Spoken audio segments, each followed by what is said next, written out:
What's up, everyone? I'm Coach D. Hey, if you haven't yet, make sure you hit that subscribe button. We're over 89,000 subscribers, almost at 90,000 subscribers, obviously on the road to 100,000 subscribers. So please keep liking, sharing, subscribing. Really do appreciate you guys.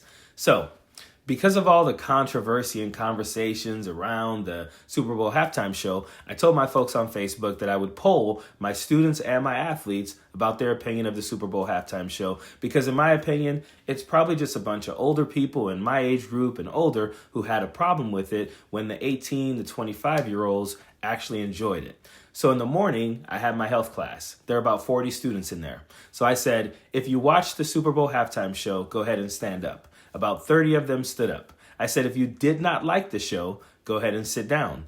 They all stayed standing. And then they spent 5 minutes talking about all the cool things they saw in it and how much they liked it and all the symbolism and all that stuff. And then we went back and we talked about health and everything, right? So no one in there who watched it did not enjoy it. They all enjoyed it.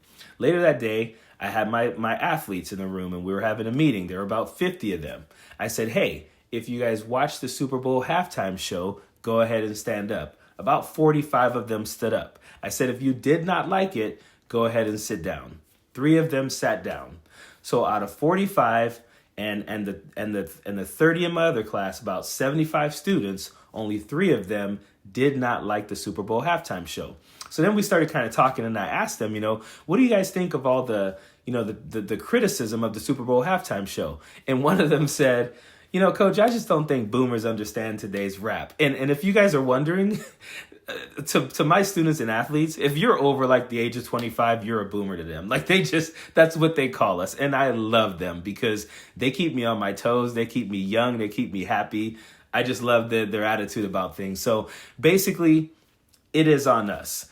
And so now my favorite pastime has basically become reading the comments from all of the people out there who seem to have a problem with the rendition of the national anthem, with the singing of the Black national anthem, and with the Super Bowl halftime show. And it's your typical person who's had the same problem, the same people who said they were boycotting the NFL since like 2016 when Colin Kaepernick was kneeling. Those same people seem to be watching it and upset that every single year since like 2019, they've been singing the national anthem in any way they want. They've been singing the Black national anthem, and they've been having rappers and singers that people just seem to have an issue with. Like, it's coming.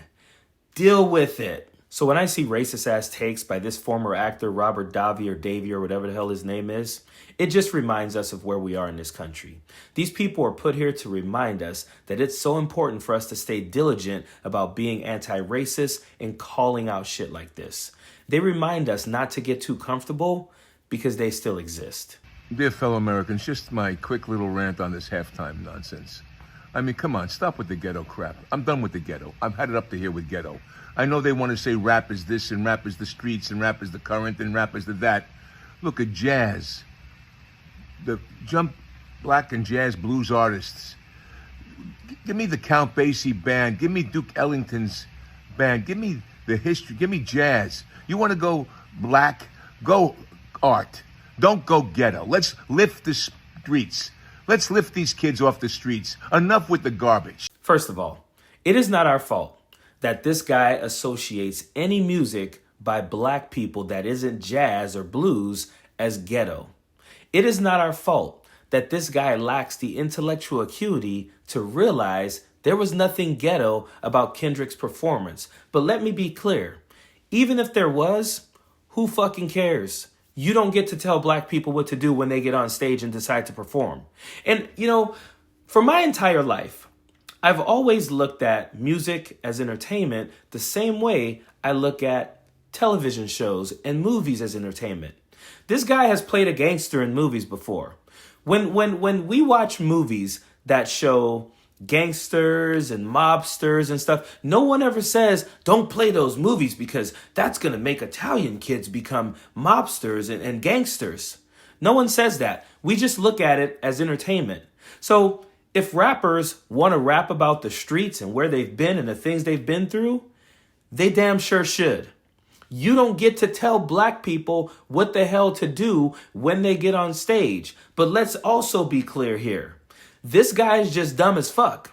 He didn't realize the words of the songs that were being sang on that stage. He didn't understand the words of the raps that were being talked about on that stage. And then, if you didn't think he was racist just by the first take, he goes full on racist when he talks about Samuel L. Jackson. Who in the NFL hired this act?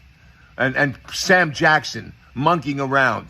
I mean, I'm sorry. It just repulsed me. Hey, you know what? Fuck you. You repulse us. Don't watch it. If you don't like it, don't watch it. It wasn't for you. But you're not going to tell us how we're going to entertain people when we're on stage. And him saying Samuel L. Jackson was out there monkeying around, that was on purpose. He meant that because he's a racist piece of shit. It absolutely repulsed me. What was the point? What's the point? Let's lift the kids. Let's give them something to aspire to, talent to aspire to. Let's train them in instruments and jazz and stop this rap crap that everybody thinks is the new Shakespeare. It's not. It's garbage. You're garbage. And you know what? If my daughters aspire to be a 5-time Grammy Award winner, Pulitzer Prize winner who got to perform at the Super Bowl halftime show, I would freaking love that, as opposed to aspiring to be a racist piece of shit sitting on his couch trying to tell black people how they should entertain you. People need to understand something too.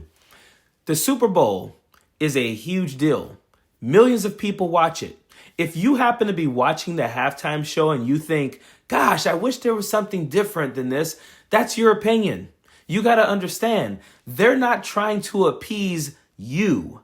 They're trying to appease a mass audience. And when they thought of Kendrick Lamar, they thought, you know what? This guy is going to eat this shit up. He's going to go out there and kill it. And that's what he did. And that's why it's being talked about so much. Many of the people who are talking about this, it's because they got the message. You see, many of us got the message and we were happy about it. Many of people like them got the message and they're upset. And that's what this is all about. Everyone, for the most part, got the message. So you have people who are happy about the message and you have people who are mad about the message because the message was about them. Period. Don't want no enemies or ops. Envy in they heart, I tell them stop. Vacation on the yacht.